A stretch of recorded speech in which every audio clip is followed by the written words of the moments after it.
नालंदा जिला में इन दिनों चोरी की घटनाएं लगातार बढ़ते ही जा रहा है। वैसे में ताज़ा मामला हिलसा सर के पटेल नगर का है, जहां एक किराना दुकान में अज्ञात चोरों ने किराना दुकान का मुख्य दरवाजा का ताला तोड़कर प्रवेश किया है और चोरी का घटना का अंजाम दिया है।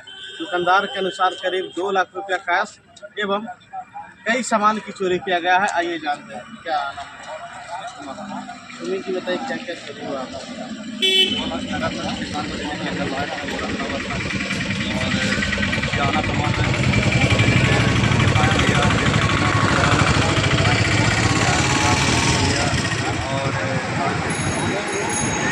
चोरी हुआ है? कितने बजे दुकान बंद? सुबह में आए थे कैसे?